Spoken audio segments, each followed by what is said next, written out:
चैतन्य नगर में निवास करते। हमें लगता है कि पंचम काल में मोक्ष नहीं है, चौथे काल में मोक्ष। ऐसा लगता है सबको कि चौथे काल में भी मोक्ष नहीं होता है, आत्म ध्यान से मोक्ष होता है। भाई काल आल से मोक्ष नहीं होता है। इस काल में भी मोक्ष गए गौतम स्वामी, श्रीधर केवली, सुधर्माचार्य, गौतम गणधर। इस काल में मोक्ष काल बाधक नहीं है भाई साहब, आराधना सही होना चाहिए। चैतन्य नगर में ही निवास करते हैं। मैं और मेरे आत्मा के अनंत गुण ही मेरे चैतन्य नगर की बस्ती। जब दीक्षा लेते हैं, अपन ने पढ़ा एवमयम पड़मीय सिद्धि जिणबर बसे पड़बज्जदु सामर्णम यदि इच्छति दुख परिमुख।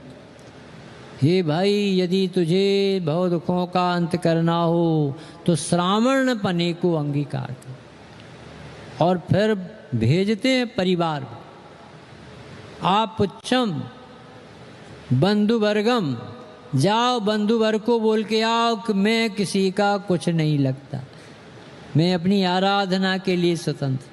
और विमोचितम गुरु कलक्त पुत्तिहिम, और पत्नी पुत्र और पिता माता से अपने को छुड़ा कर लाओ। ऐसा लिख, बंधु वर्ग से विदा लेके आओ, कह कर के भर आओ, उनके विवाह हो जाए तो दीक्षा ले लो। और पत्नी पुत्र परिवार से गहरे संबंध होते हैं, उनसे कहा इन्हें बताना भर नहीं है, इनसे छुड़ा के लाना अपने। और क्या बोल के आना, हे देह को रमाने वाली रमणी, तू मेरी रमणी नहीं है, मैं अनादि रमणी के पास जा रहा हूँ, मुझे सिद्ध दशा ही प्रकट कर। हे देह की जननी, तू मेरी जननी नहीं है। एक एक से संबंध छुड़ा के आ। कैसा गजब का चित्रण है। प्रवचन सार 201 202 गाता। अमृत चंद्र देव कहते मैं मोक्षाधिकारी खड़ा हूँ, कोई तकलीफ हो तो मुझे बताना। मुनि दशा धारण करने पर एक भी कष्ट नहीं आएंगे, क्योंकि आत्मा तो विभाव प्ररूप तत्व, कसाय प्ररूप तत्व, दुख प्ररूप तत्व, उसके भीतर किसी का प्रवेश नहीं। अपन को बहुत गलत फहमी है कि मुनिराज कैसे होंगे, मच्छर काटते होंगे, सर्प कीड़े मकोड़े उनके ऊपर लूटते होंगे, चिंगाड़ते होंगे, दहाड़ते होंगे, गरजते होंगे, शेर हाथी क्या करते होंगे, कि वे स्वरूप में समाये रहते, वे स्वरूप नगर में निवास करते, वे अपने घर में रहते, उन्हें वो बाधा नहीं डालते। यदि बाधा भी आएगी तो देह को आएगी, मुझे नहीं आएगी। ये भेद विज्ञान बहुत गहरा भेद विज्ञान। ऐसी आत्मा की लगन लगी है चैतन्य नगर में ही जिनका निवास है। मैं और मेरे आत्मा के अनंत गुण ही मेरे परिवार हैं, और मुझे किससे काम। इस प्रकार एक आत्मा की ही जिन्हें धुन है, विश्व की कथा से जो उदास। सोचो इतना बड़ा परिणमन। अपन सोच रहे थे अमित जी 3 बजे आएंगे, 4 बजे तक रहेंगे, पर ना उनके हाथ में कर्ता कर्म है, ना अपने विकल्पों के हाथ में।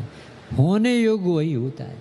एक भी परिणति को कोई भी विश्व में को सक्कति बारे दो मिंदो व जड़ंदो जम जस जम देसे जेण विहाड़ेण तम्मी कालम मई रादम जणेण नीदम जम्मम वा अहम मरणम वा तम तस् तम देसे तेण विहाड़ेण तम्मी कालन्मी को सक्कति बारे दो मिंदो व जड़ंद।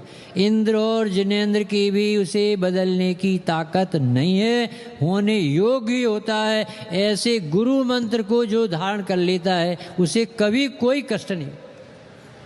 5 लाख का घाटा हुआ तो सेठ कहता है कि मुनीम दान देना बढ़ा दो। अरे सेठ जी सुना नहीं कि घाटा हुआ? हाँ इसीलिए तो कह रहा हूँ कि दान बढ़ा दो, क्योंकि पाप के उदय में धर्म के कार्य में लगाओ धन। ये कहाँ से मति आती है? ये जैन शासन सिखाते। कुछ भी अनहोना नहीं होता भाई साहब। एक भी घटना ऐसी नहीं है जो नहीं घटने योग्य थी और हो गई हो। तो ये जिनेन्द्र देव के तत्व को श्रवण करने वाला, पचाने वाला कैसे दुखी होगा? उसे भगवान कोई विश्व में दुखी करने की सामर्थ्य वाला पैदा नहीं।